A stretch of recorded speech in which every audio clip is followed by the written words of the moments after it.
edition of Tragics, a huge round of VAFA football to talk about. It was a round of upsets with a number of lower sides beating sides those placed above them, including St John's, who went down in a match against Preston. So I expect a good 2 or 3 minutes from Brenton Mann to talk about St John's as we welcome him to the panel this evening. We won't bury the lead. We won't go hard, but the wheels aren't falling off. It's just a minor blip on the radar. But it did happen last year, so hopefully the wheels don't fall off again. Already 15 seconds on St John's on the jobs there. I'm sure, stay tuned for the division report. We'll get another minute out of them at least, I reckon, later on. Nick Armistead, good afternoon. Andrew, great to be here. Good to have you on board. As I mentioned, a huge round of upsets, but before we get into those, let's get into the performance plays of the week. Nick, to kick us off, who have you got? I'm going to go to William Buck Premier for my performance player of the week. The Uni Blues, Tim Geepen. He's been injured a fair bit this year out of that Uni Blues forward line. Kicked 7 goals on the weekend, helped Uni Blues to their highest score of the year, and they cracked the 100-point mark for the first time this year. So Timmy Geepen gets my performance player of the week. Brenton Mann, your performance player of the week. I'll go down to Div 4 with Nicholas Sciano. On debut, bagged 7 for Westbourne Grammarians as that juggernaut just keeps rolling on. Very good. I'm going to go with an unusual one. I'm going to go with Old Carey Reserves side. The whole team of 21. Unfortunately, they didn't have a full complement of team. They didn't score against University Blues in their William Buck Premier Reserve match against the Blues. The Blues winning by 191 points to 0. But all reports are out of that game. They did an outstanding job continuing to fight through, and it's been a tough year for the Panthers. Just 19% in the reserves, but they're battling on, and we'll talk more about them as we get through William Buck Premier, but 19.5%. Honourable mention to Wood from Uni Blues, who did kick 10 for the reserve side that day for the performance player of the week. Into the results of William Buck Premier, we'll start proceedings with what was the match of the round in terms of 96.5 Inter FM's coverage. Uni Blacks against Old Trinity Grammarians at the Uni Oval. Some trying conditions, and the Tees still without a win since round 6, only the draw in their last 5. And they are struggling all of a sudden, with Blacks getting another win, and they're now up to 3rd spot, and a real shake and contender for this, with Batten kicking 2, including a ripper in the 3rd quarter. Lockie Dornoff, we've spoken about him numerous times in the last few weeks, and he kicked a stunner as well. The Tees just struggling. They've only managed to kick 2 goals for the game. And worrying signs for the green and gold. It is worrying signs. They've fallen from the top 4 for the first time this season, but they are missing last 3's top 3 goal kickers in Ed Weatherson. Seb Nicolosi was out this week, and Alex Polidoris is still out, and so that was 36% of last year's goals gone. It's a huge concern though. So what do? They're clearly bereft of confidence. Is it confidence or is it personnel? I guess it is confidence. It's 100% confidence. I reckon still Old Trinity on their day are the best side in the competition. Yep, and I think if they're playing well, they've now got Brendan Yetzi came back for his first game. Couldn't inspire them to a win. But I think undoubtedly it's a confidence thing, because the brand of football they were playing late last year and even earlier this year, I'd be going back. I don't know what Adam Andrews has to do with the club this week, but I think it's a case of, let's just remember, guys, at our best, we are the best side in the competition. Now, the conditions and weather, etc., are not playing into the way their hands, their skills at the moment. Obviously, it's going to be a battle the next few weeks. They're going to have to grind out results. But the reality is they haven't played a good quarter of football since that first quarter against St Kevin's, when they ended up losing that game. They kicked 8 goals to none, I think, in that opening quarter. And they haven't played good footy since then. It has to be a confidence thing. Losing that game would have shattered their confidence, and they just can't get it back. Yeah, no, you have to be right. You have to be right, because you can't look at it, and you would think if anyone knew, Coach Adam Andrews would know. They'd put their finger on it. They've got the personnel to win those games, to get back into it. So I'm with you. It has to be confidence, and they need to get it back quick, smart. We'll wait and see how the rest of the year unfolds. Just another game before the bye, and then if they can sneak a win, they're certainly still in the hunt. I still have them as one of my top fancies in William Buck Premier. We'll get onto that in the big questions coming up as well. Nick, you had a look at the Old Xaverian St Kevin's game, which was played at Xavier College. I did. I made my way down to Xavier College, and Old Xaverians fought off St Kevin's. Went 6-5, and they beat them by 26 points. Inaccuracy and a strong defensive pressure cost the Zavs in the first half as they trailed by 1 point, but they did have most of the play. They kicked 3-10 before Brendan Goss and Tommy Johnson led an 8-goal-4 second half, with Goss kicking 5 of his 6 goals after going 1-5 at the start of the 3rd. Round 4 rising star nominee Jack Holden for St Kevin's did his chances no harm with an outstanding first half, but it was Johnston who we believe got 48 disposals, and his delivery was absolutely first class. It was Josh Anderson, Dennis Simiopoulos again. We mentioned him a fair bit. He's an absolute all-class out on that wing. And Ben Kennedy, who really controlled most of the play for the remainder of the match. Stephen Salopek, Zach Guinness and Billy Kanakis, who has kicked over 20 goals this year, kicked 2 each for St Kevin's, while Jason Salopek continues to offer unbelievable run and carry, including this absolute perler.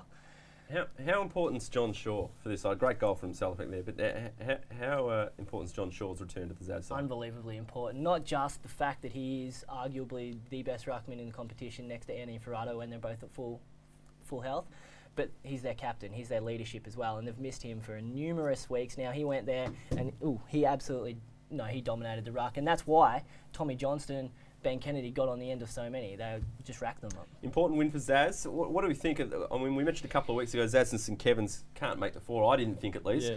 With the way the teams in the 4 keep losing, particularly Old Trinity and OMs are thereabouts as well, but they got a win. They went down to St Bernard's on the weekend as well.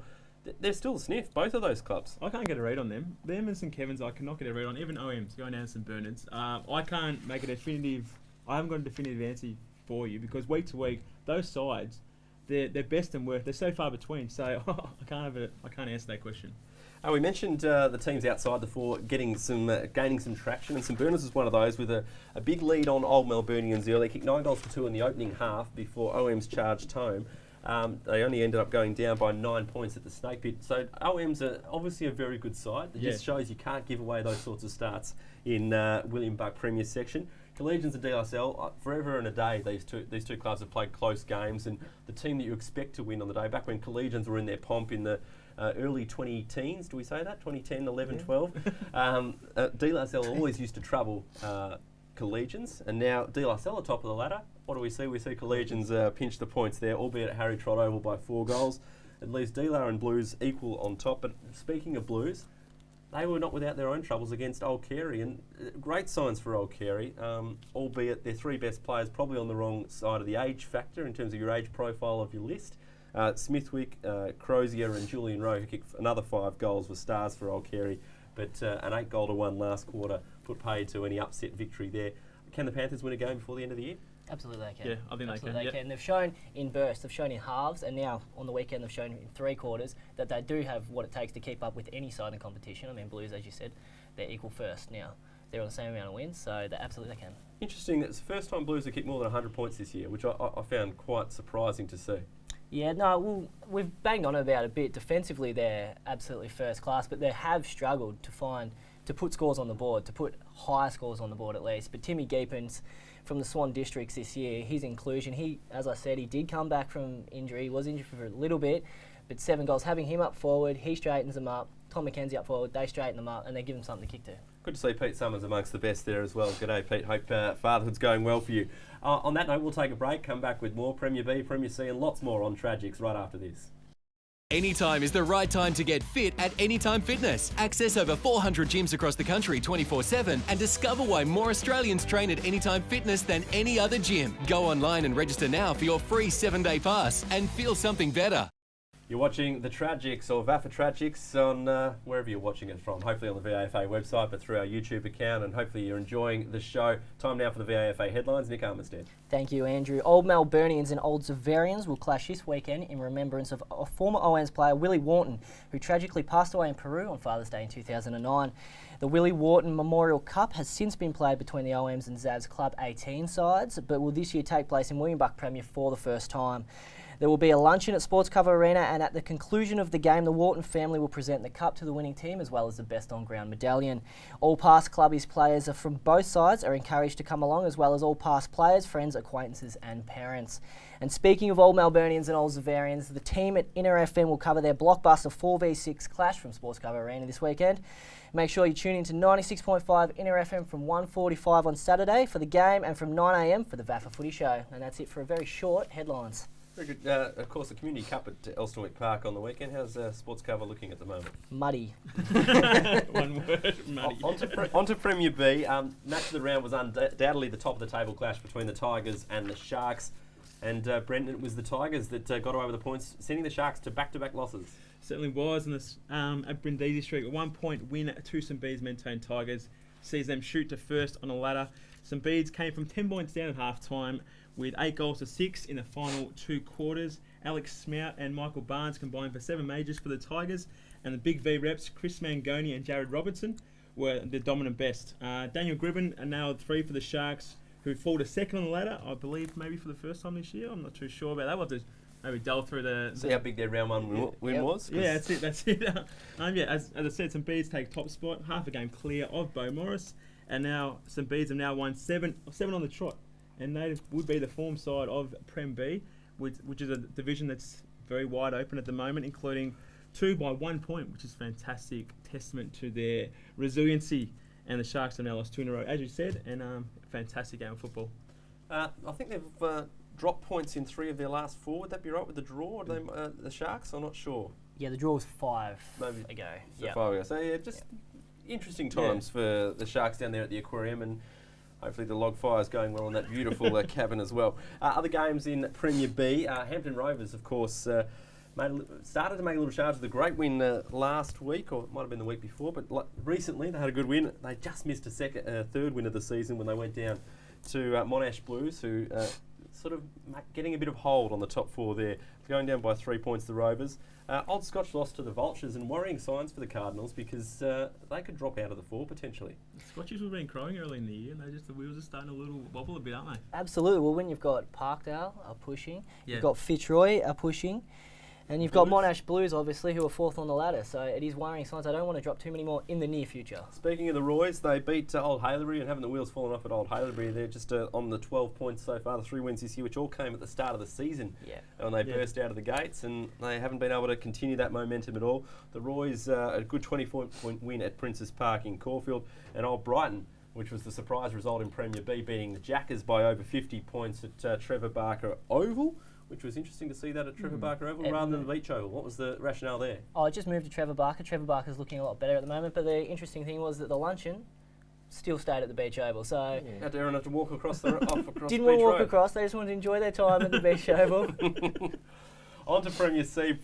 Nick, you had a look at the inconsistent Old Ivanhoe. I did. Old Ivanhoe lost to Mazenod, who are undefeated by 43 points. At home at Charlesworth Park, they were leading by 11 points with 1 quarter to play, the Nodders, and then they registered 6 goals to 1 in the 4th as Brad Kovac added to his tally and ended up with 4 goals for the day. Liam Welsford kicked 2 in a best on-ground display for the Nodders, while Adrian Dalmonte, who kicked a ripper a couple of weeks ago, kicked another 3 for the 4th place Hose. Old Ivanhoe have now lost 3 of their past 4. On paper, they look absolutely unbelievable. I think they've got nearly the strongest team on paper in Premier C, but they're just inconsistent, which may come out later, but they are just inconsistent, and I don't think they know what brand of football they're playing right now. And Carl Groth, who is suspended for a 2nd time, he got suspended a couple of weeks ago, he's out, he's last year's medalist. Him being out is huge for Old Ivanhoe. He's been out for now. He's only played 6 games this year, 4 because of suspension, 1 because of injury, and they've won 4 with him, but without him, then nowhere near as strong in that midfield. So he's 4-2 when he's in the side. Yeah. So how many games have they won in total? 7. So they've won 3 games without him. Yep. So 4 of his games they've won. 4 of his 6. So he's at 66%. Yep. And their other games? Hear me out though. 2 of those 3 games they've won were won by 1 point. Yeah, it doesn't matter. He's got a bit of a beanie's wondered about Old Ivanhoe, and we might just touch on that. You're just burnt by tipping Old Ivanhoe every week. Other games in Premier C, Peninsula beat Kew, which is put paid to Kew's prospects of moving into the top 4 in recent times. Marsland had a great win, which really opens the door for them in a race to avoid the drop in Premier C. There's 4 clubs now within a game of that relegation spot. Marsland defeating Oakley by 39 points. Good win for them. Ormond went down to Williamstown CYMS. CY's probably a sneaky chance to move into the current top 4, but we'll see at 6 and 5. And Old Camberwell went down to Caulfield Grammarians in Premier C.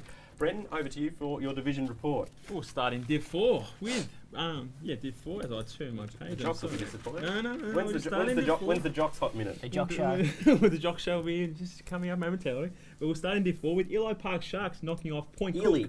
Ely. Oh, sorry, Ely Park Sharks. I'm sorry, Ely.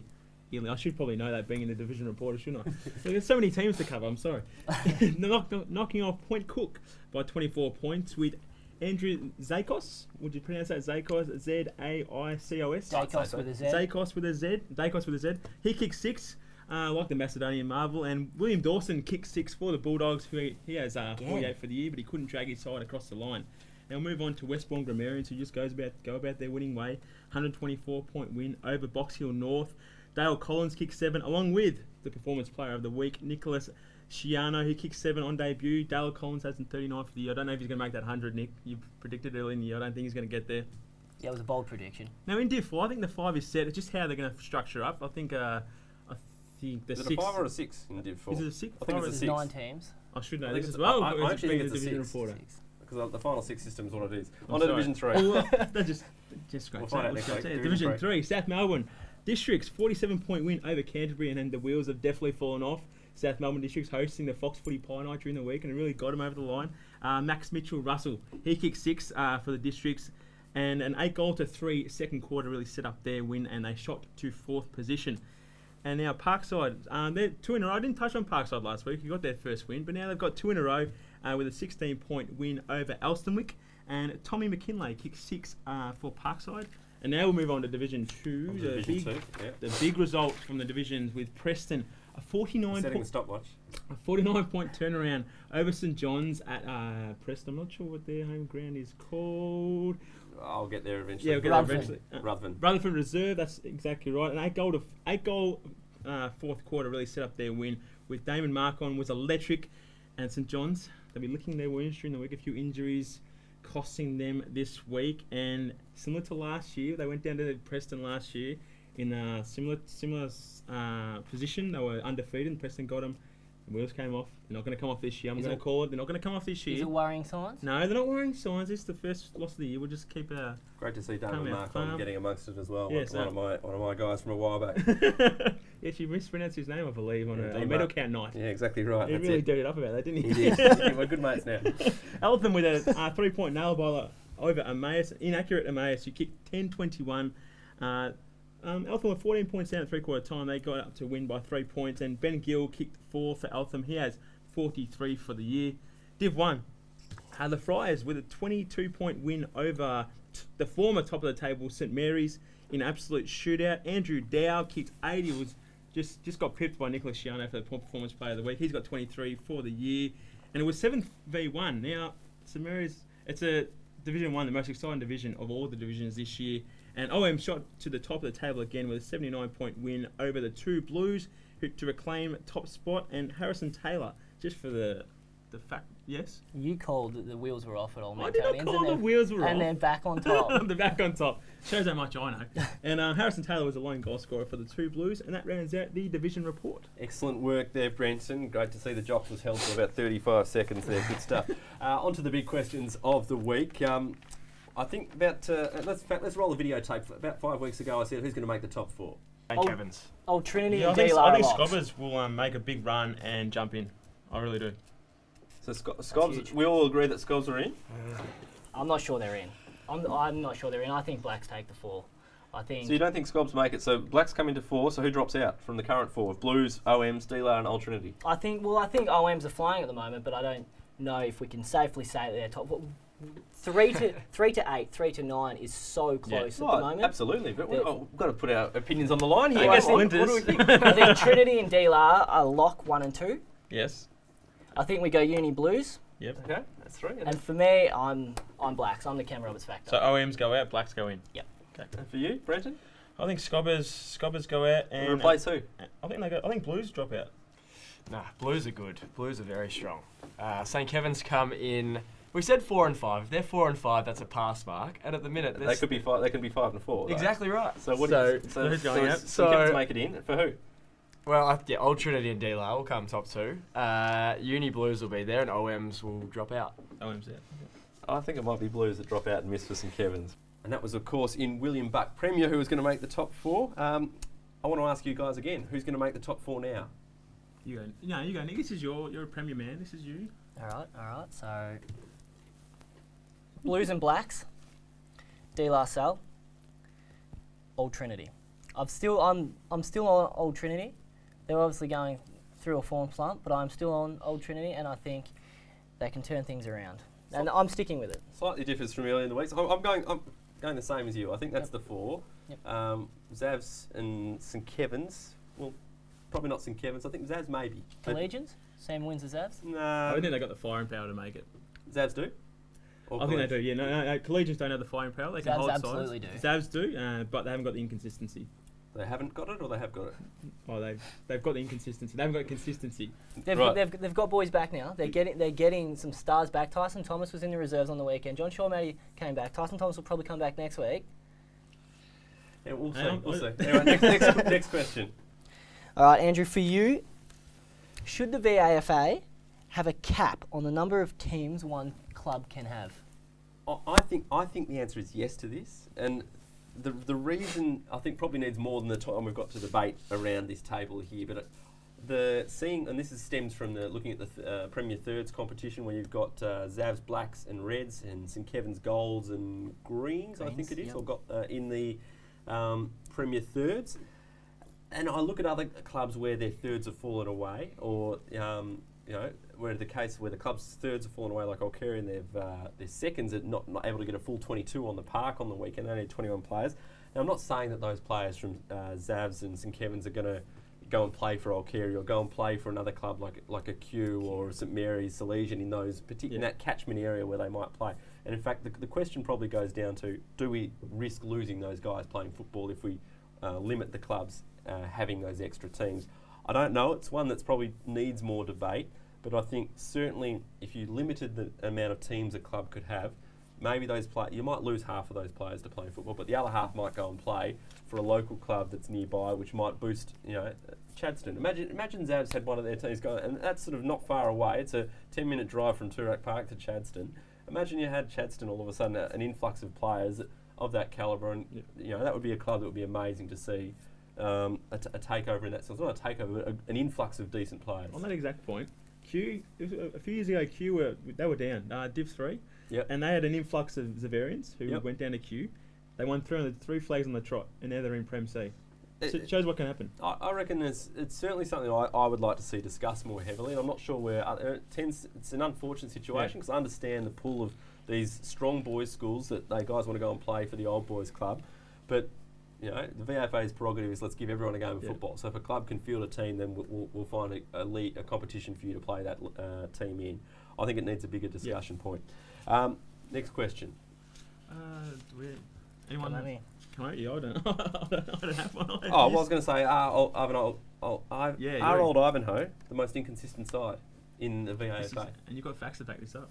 I do, they are. Yep. Old Ivanhoe, now, I want to clear up, I'm a big fan of Old Ivanhoe. I actually picked them to take out Premier C earlier in the year. So this is why you got the gripe with them? I don't have a gripe, but there's just things they need to iron out. It's a few kinks. They are fourth on the Premier C ladder at 7-4 with 95.2%. Not a great percentage. 905 points for at 82 points per game. Yet, they've had a high scores of 107 and 109, but then they've had their low scores of 52 and 47 with more than a 50 disparity between those four games in particular. They've smashed Peninsula, who are third on the ladder. They've toppled Caulfield, who are second on the ladder and arguably the form side of the competition. Yet they've been smashed by Kew by 50 points, who are 2 spots below them, and Williamstown, and Mazenod twice. Obviously, as I said, they're undefeated, Mazenod twice. Kew and Williamstown have more points for, and they're both below them in 5 and 6, and they have 160 more points against than any of their fellow top 4 teams. Now, points against. 58, they kept Marcelin 2. 61, they kept Old Camberwell 2. And 54, they kept Peninsula 2. Yet, Mazenod managed to kick 100. Oakley managed to kick 146. And Kew managed to kick 116. They are by far the most inconsistent team at the moment in the VAFA. I just think that perhaps they don't fully know what their game plan is. Is their game plan attacking? Is their game plan defensive? Is it somewhere in between? Because it fluctuates from week to week. This is not a man that has got to grow up that answer, is it? No, I don't know if you can make sense of that. I certainly can't. Work experience kid working overtime tonight, wasn't it? That was me today. Nick, thank you again. Thank you, Andrew. Thank Tough you. note to finish on if you're a host fan, but hopefully your team could fire up again this week. Brendan, good luck to the Jocks this week. Thank you. Just a little shout out. James Fletcher made his debut, the Pirate, and the reigning VAFA Rising Star for Richmond BFL on the weekend in their loss to Collingwood. Very good. On that note, we'll finish it up there, and we'll hopefully see you again next week on the Tragics.